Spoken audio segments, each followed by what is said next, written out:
Yeah, for sure. So let me take you back to 2022. So we were actually one of the first few cohorts of Accel Atoms. So I'll talk to you about like what stage we were in at that point. So at that point in 2022, I'd already interviewed with YC maybe like two times. Got on like their rapid fire 10-minute questions and stuff. And at that stage, when we were basically at the idea stage, so we were like kind of figuring out how to raise our next round of funding. How do we sort of get into a cohort or like a accelerator that helps us find product market fit? And it was a different time, right? Back then, like obviously ChatGPT never came around, so things were very different with how companies were getting funded. At that stage, someone we knew actually applied to the first cohort of Accel Atoms, which we'll get into in a bit, and how sort of word of mouth helped us. But the primary reason why we chose Atoms over Y Combinator was that it was such a personalized experience. Even the interview process, right?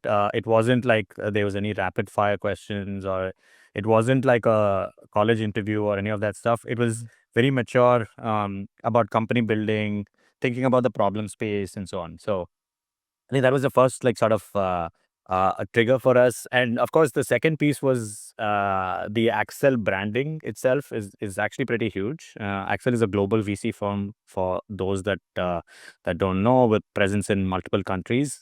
And they've backed companies like Facebook and Segment and so on. And we thought just being under that sort of umbrella of having Accel branding would attract future funding for us, and also being able to attract like talent and so on and so forth. Now, having said that, I think YC has a great branding as well. But I just thought that having interviewed with them and going through the interview process with Accel Atoms was way more personalized, and I thought the sort of the program itself would be a much better experience than going through YC. Got it. So, was there anything else that you were really looking for when you were evaluating different programs and accelerators? Yeah, I think there are about two to three key things. One is in the short term, you sort of want to get funded, and you want to get funded in like decent terms, and it has to be quick, right? Like so, when we were in the idea stage, we wanted to have capital to go and validate our hypothesis in the market, and we also wanted sort of guidance on whether we're working on the right problem or not. So that sort of comes under the umbrella of product market fit. And Axel had a lot of partners who've seen the story play out multiple times before, especially our partner, Shaker, has invested in, I believe, almost 5 or 6 unicorns, and first investor in Freshworks. So he's sort of seen the 0 to 1 phase. And we wanted that sort of guidance for us when we were sort of evaluating which path we would take, how we would shape our idea, who would we talk to, and so on. I think I would say, if we were to distill down, I would say like the first check, someone who can put in like a round of funding quickly without sort of going through too much legal and so on and so forth. So because once you have funding in the bank, you don't have to worry about too many things, and like payroll, you can hire your first engineer, you can get up and running and have those customer interviews.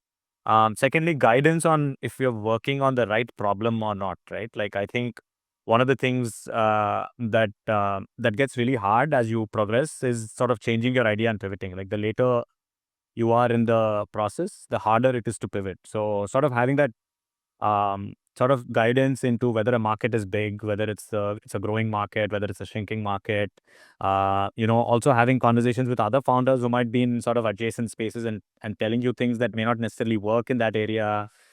These are very important questions we had to answer, because it's very easy to rush as engineers and builders. It's very easy to rush into things and start building, right? And you sort of want to resist that urge and temptation to building and shipping, which I thought actually was something very unique about Accel Atoms as well. Extremely unique, right? Like if you see a lot of, I think Y Combinator, specifically, nothing against them. I really have a lot of respect, but I think a lot of it felt like it was optimized for like the 3 months and demo day. And so you tend to get into this sort of FOMO based shipping. I'll just ship anything and then kind of see, which was okay. A lot of great companies come out of that, because I've read about people pivoting like 12 times and stuff. But Atoms was the at least our experience was like completely different, right? It was like, let us build this hypothesis around a space and very like sort of build a mental map or a idea maze first, and then go and build, because we knew we could always build. My co-founder Vaishak and I are engineers and builders. We knew we would always do that at some point, but we wanted to make sure that we build in the right space, ask the right problems, make sure it's a big TAM and stuff. And I can see why this was sort of the core of Accel Atoms, is because they're like a very big VC firm, right? Like one of the largest. They manage a very large fund. So for them, a venture outcome is what they focus on, right? And then so it made a lot of sense for us to sort of think along the same lines and build a company towards that. Got it. So a lot of things to actually dive into over here, and I'm excited about that. But from what you said, the thing that at least I took away as the big difference between YC versus Axel Adams was YC would push you to build, go and raise a round during demo day, versus Axel Adams is more like, hey, let's actually figure out what company you want to end up dedicating the rest of your life to, and spend a lot of time on the research side and really helping guide you to really a venture scale outcome.